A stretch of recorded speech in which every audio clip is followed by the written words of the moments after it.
Hey there, welcome to LSAT Demon Daily. I'm Eric Johansson, a teacher with LSAT Demon. Joining me is Nathan Fox, the co-founder of LSATdemon.com and our weekly podcast, Thinking LSAT. Today we have an email from Amain. Hey, LSAT Demon team. I've been a live subscriber of LSAT Demon since January of 2024. I attended live classes daily and used the platform to drill practice questions. I studied for at least 6 hours per week, not per day, per week, 6 hours per week, Okay. mostly doing section tests and reviewing wrong answers. I took the June 2024 exam, although I knew I was not ready. I took it because I scored better on logic games and thought it would boost my score.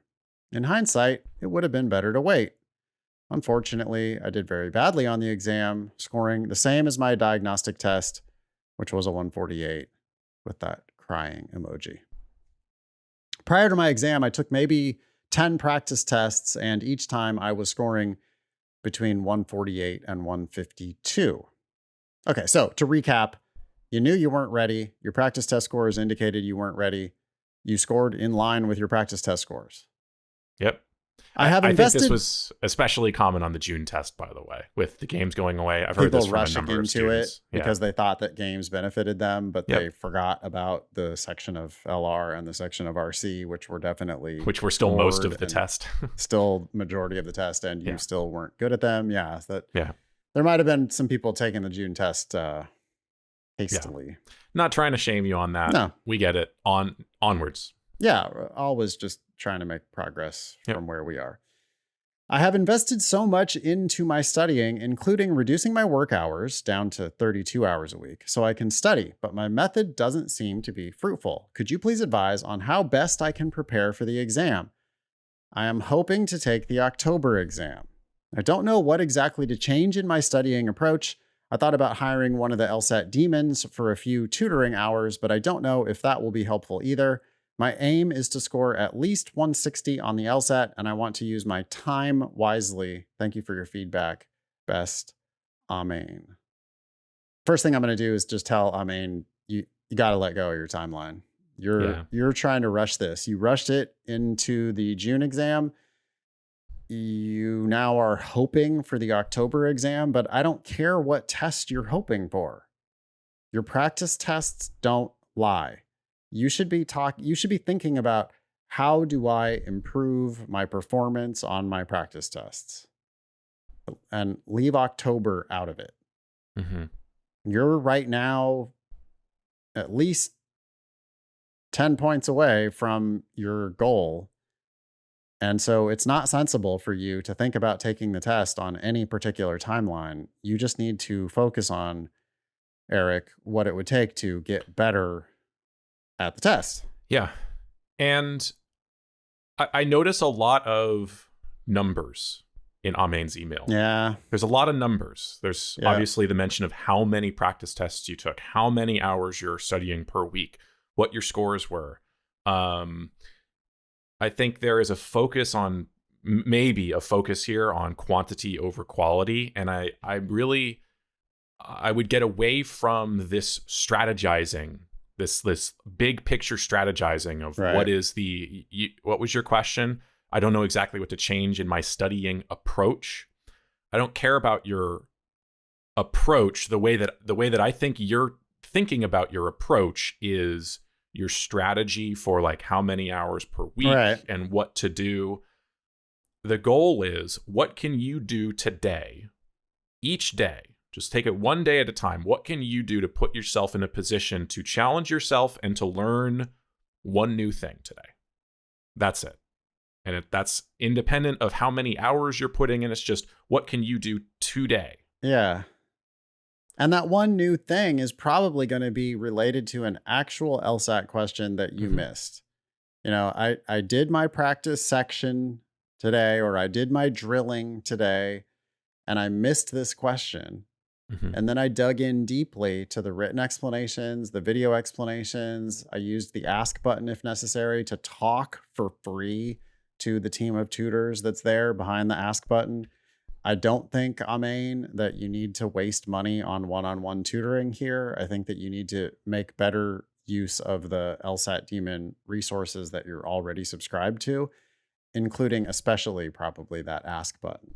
Engage with the written explanation so thoroughly that you can ask a thoughtful question. Because what's going to happen is if you really engage in the written explanation thoroughly, you're going to realize it answers my question.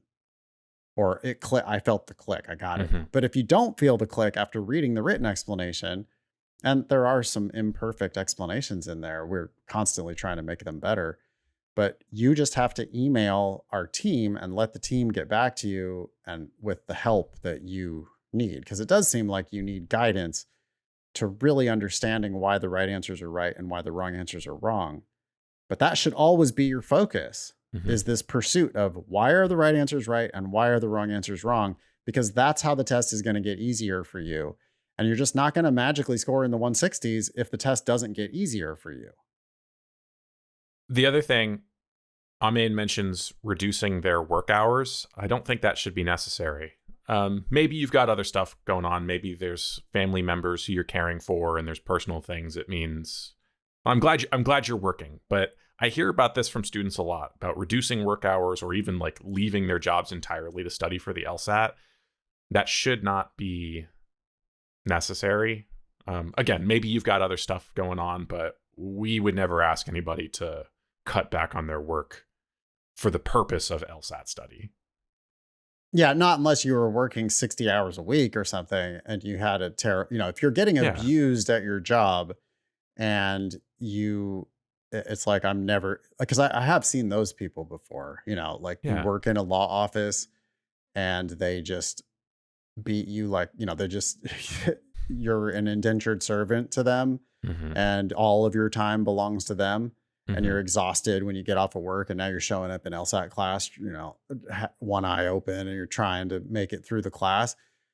Yeah, those people maybe need to reduce their hours. But if Amin is working 32 hours a week, it seems like you should be able to find 1 or 2 high quality hours still in your day to study LSAT. And I think that is enough that you should still be making forward progress on the test. It's just, are you going to get there by any particular time marker on the calendar? I just don't know. But I do know that if you force yourself into October and you put more pressure on yourself for October, you're going to end up just repeating your June experience, which is you're going to register for the test when you know you're not ready. You're going to go sit for the test knowing you're not ready. You're going to get a score back that's in line with your practice test scores, which you're not happy with. And I just don't want you to repeat that cycle. So I think the first thing is to just let go of October, make the decision that you're going to take the test when you're happy with your practice test scores. Hopefully that will free you up a little bit. And on the day when all of a sudden you get your first 160 on a practice test, then you can look at the calendar and think about, okay, when's the deadline for signing up for whatever the next LSAT is that I'm eligible for. Take all that pressure off of you, because I think right now you're trying to force it, and the forcing it's not going to do anything. I want to say also, I wonder, Amin said I attended live classes daily. Yeah, I noticed that too. That's a lot of live classes, and passive reinforcement from sitting in class can help. And if you're active in the class, by that I mean do your best on the questions and then talk to the teacher, ask the teacher questions, put a question in the chat, raise your hand, let us call on you, participate in the classes. Then it's a little bit more of an active thing. But I've seen working people sometimes just sit back and passively think, oh, all I have to do is be here. All I got to do is just show up. And that's my studying for the day. But if you're just passively listening, you just hear me do it. And maybe some of it goes in by osmosis, but if you're not really grappling with those ideas yourself, then I don't think you're really getting the kinds of clicks that are going to lead to progress. So it might be a situation where Amin could do fewer classes and more self-study of the right type of study. Yeah. You don't go to the gym and watch people work out. Right. At least I hope you don't. I sincerely hope you don't. Creepy. That would be weird. Yeah. Right. I think there is something there that you've got to do that work yourself. And sure, a class can be motivating. It gives you something to sign up for. You've got a teacher there yelling at you to do your squat deeper or whatever. I mean, that it could be helpful to take a fitness class, but you do have to do the actual work. And, the lollygagging around and the chit chatting and that type of stuff is not actually efficient. So I hope if you're in class, you're working hard and engaged. And I hope you're not using that as a substitute for still doing your drilling and your review. Thank you, Amen. Yeah, Email thanks, daily at lsatdemon.com if you'd like to ask us a question or share some LSAT or law school admissions news. Thanks for listening.